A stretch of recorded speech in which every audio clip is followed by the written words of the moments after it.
साधना में शीघ्र लाभ मिले इसके लिए क्या करना चाहिए? इसमें 3 चीजों की नितांत आवश्यकता है, 3 बातों की नितांत आवश्यकता है जिससे आपकी साधना शीघ्र बढ़ेगी और फलदायी हो जाएगी। जितने भी भजन विरोधी भाव हैं उनका त्याग करना, चाहे वो व्यक्ति हो, चाहे वो वस्तु हो, चाहे वो स्थान हो, चाहे वो अंदर की वृत्ति हो। वृत्ति, व्यक्ति, वस्तु, स्थान के संग से जिससे हमारा भजन छूटे उसका त्याग कर दे। उस वृत्ति का, उस व्यक्ति का, उस भोजन का, उस वस्तु का, उस पदार्थ का, उस स्थान का जहां हमें भजन में बाधा पड़ जाए।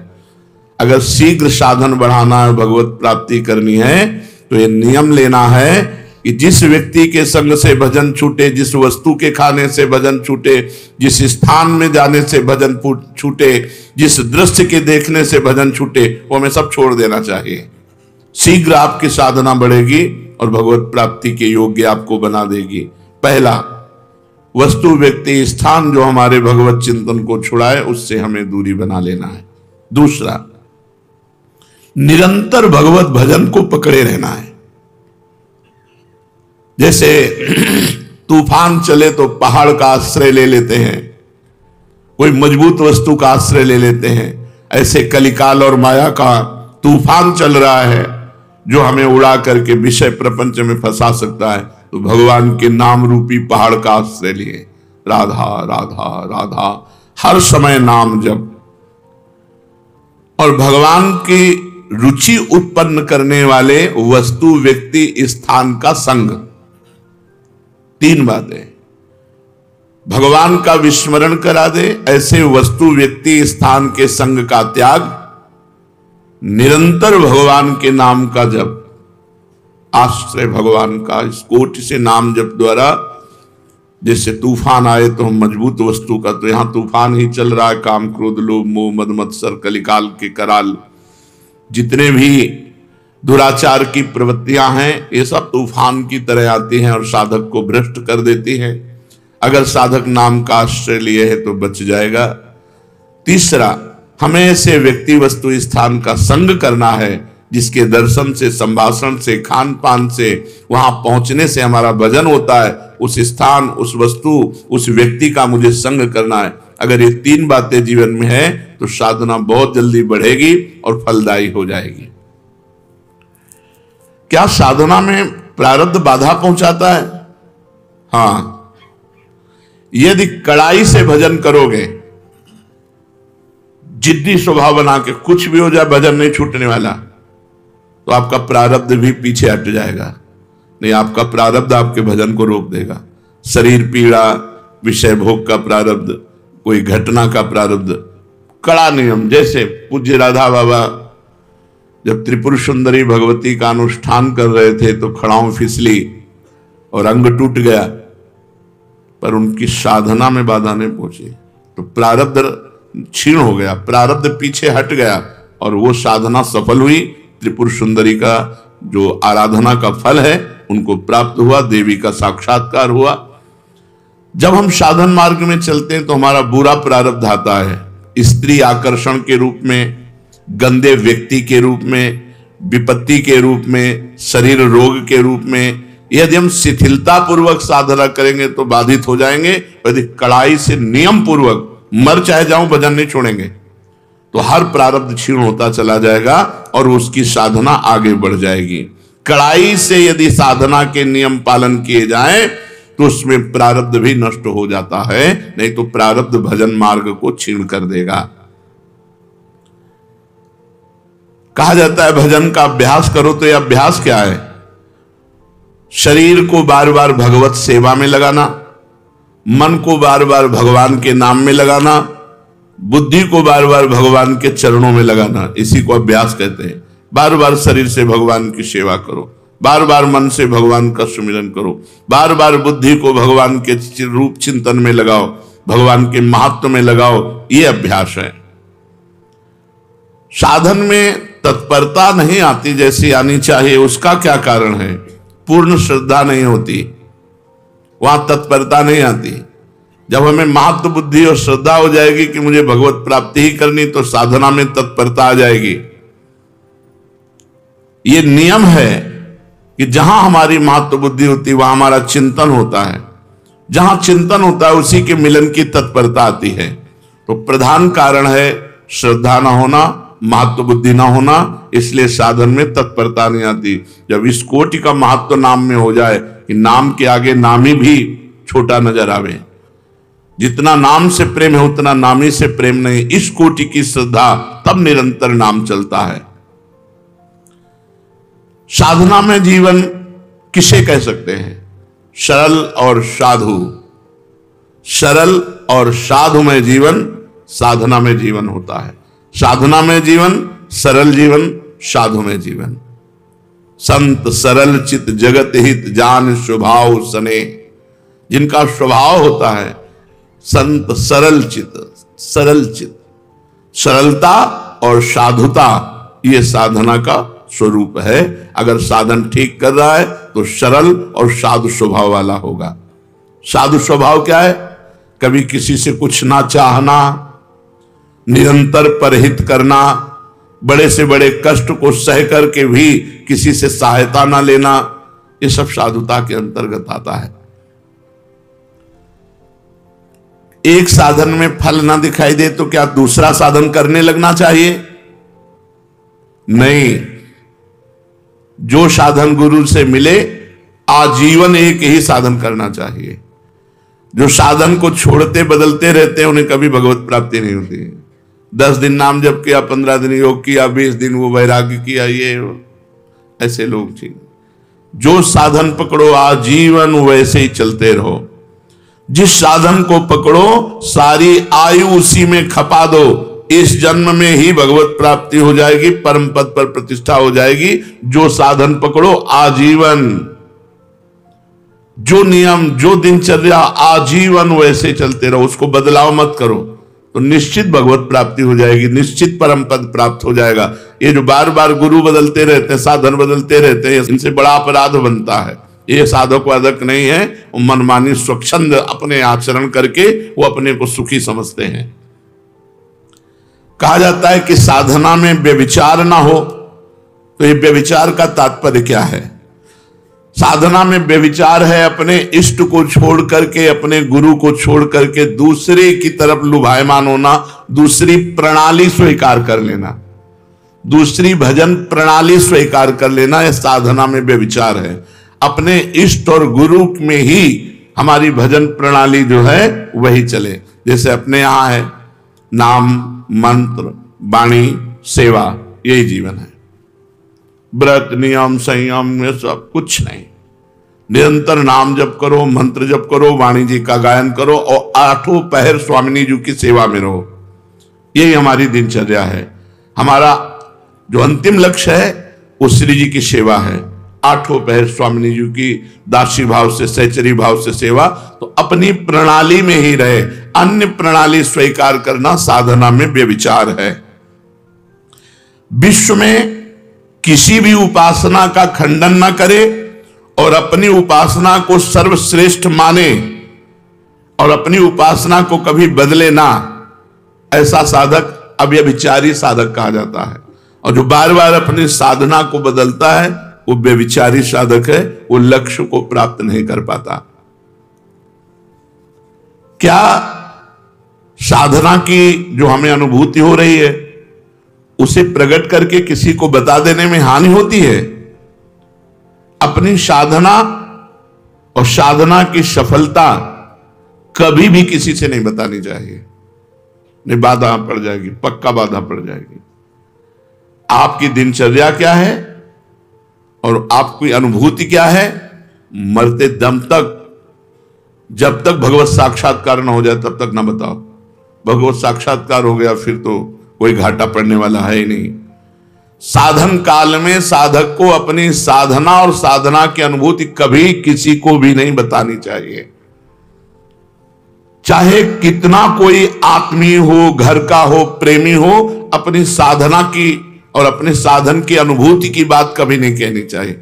आप कै बजे उठते हो, आपकी क्या साधना है, क्या जय बजे ठाकुर जी उठा देते हैं, उठ जाते हैं, जो करवा लेते हैं। उसको प्रकट नहीं करना कि हम पूरी दिनचर्या अपनी खोल के रख दी, उसकी अनुभूतियां खोल के रख दी, ठप हो जाएगी आपकी दिनचर्या, बाधित हो जाएगी, नहीं होगी। जैसी चल रही थी वैसी नहीं होगी। बिल्कुल ये 100% की बात है, इसमें 1% भी मिलावट नहीं। 100% ये हम खुद अनुभव करके देखा। अगर दया करके, करुणा करके अपनी बात बता दी तो हमारी बात में फर्क पड़ गया, हमारी साधना में बाधा पड़ गई। तो साधना और उसकी अनुभूति ये दोनों तब तक छुपाता रहे जब तक भगवत साक्षात्कार ना हो जाए। बहुत संभाल कर गरीब के धन की तरह इसे गुप्त और सुरक्षित रखो। जीवन पर्यंत साधना का अभ्यास किया, मृत्युकालीन पर्यवसान क्या है, फिर क्या है? तो जो जीवन भर साधना करता है, मृत्यु काल में उसके पूरे जीवन का टोटल लगाकर भगवत स्मरण दे दिया जाता है। जैसे आप जीवन भर पाप किए हो, बीच में कुछ थोड़ा साधन पुण्य, दान पुण्य, वो नहीं माना जाएगा, उसका भोग तुम भोगना, पर जीवन भर जो किया उसका टोटल लगा के भगवत विस्मरण तुम्हें करवाया जाएगा, क्योंकि तुम्हारी दुर्गति होगी। और जिसने भगवान नाम जप किया है तो उसको पूरे जीवन का आंकड़ा लगा करके कि इसमें अधिक क्या किया, तो बोले भजन, तो अंतिम समय भजन का स्मरण दो। तो जो भागवतिक अधिकारी हैं वो अंतिम समय उसको भगवत स्मरण दे देते हैं और उसको भगवत प्राप्ति हो जाती है।